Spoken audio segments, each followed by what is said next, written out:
She looked at me with that expectant sparkle in her eyes and asked, "So when are we going shopping?" And in that moment, I knew something had changed. Not just in our plans, but in me. A month ago, I would have said, "Next weekend," with a smile. I would have carved out the time, picked her up with her favorite music playing, and made a whole day of it. The dressing rooms, the giggles, the iced drinks afterward. It was our thing, our time. But now, I could still feel the sting of her words, like they were branded on my skin. "That's so ugly. You look really fat. Isn't your boyfriend gonna think it's bad?" 13 years old. That's all she is. But the way she said it, eyes narrowed, mouth twisted into something sharp and knowing, it didn't feel like the clumsy honesty of a kid. It felt like cruelty. And it came from someone I loved. See, I don't have kids of my own. I've never babysat. No younger siblings. No cousins who trailed behind me. Gabby, my niece, was the first child I ever really had a bond with. Every few weeks, I'd take her out, just us two. Ice cream dates, park days, little girl chats that felt like they meant something. I looked forward to our time together. She felt like mine in a strange, sweet way.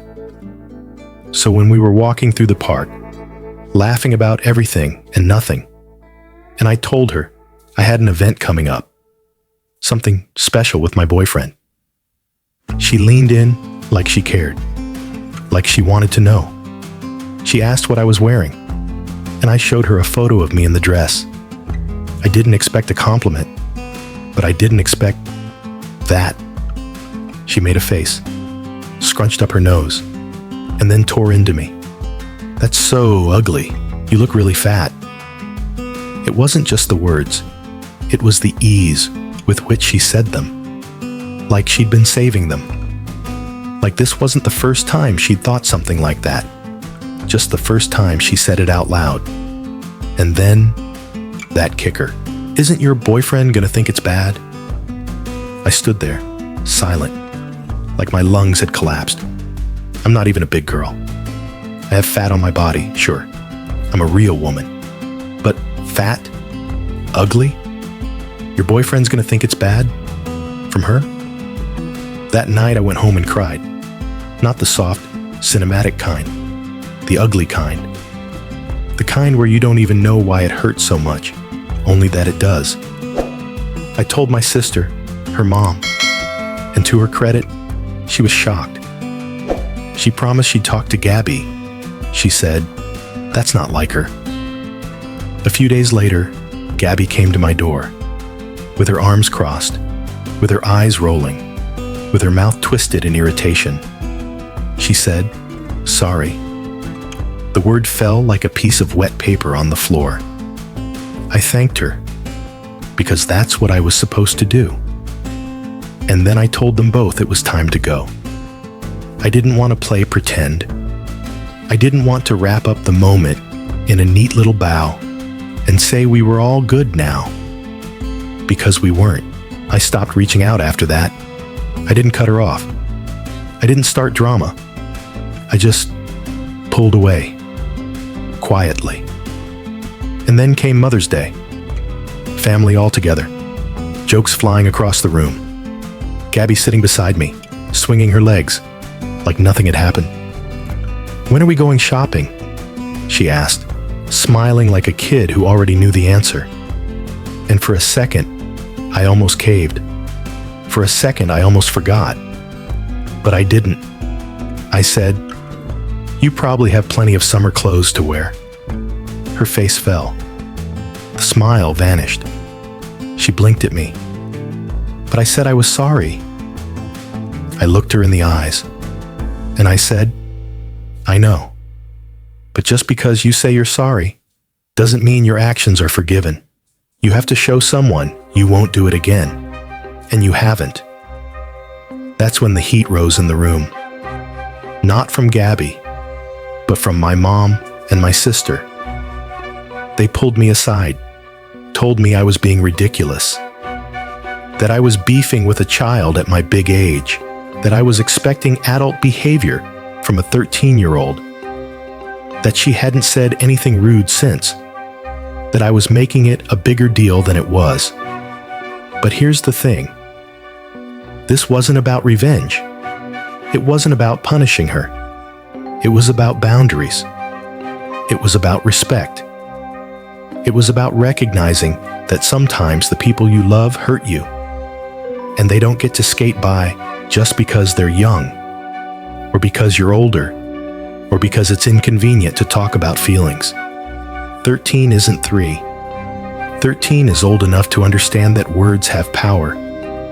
That saying something sharp and mean doesn't disappear just because you mumble sorry with a scowl. And if no one tells her that, then who will? The truth is, I still love Gabby. I always will.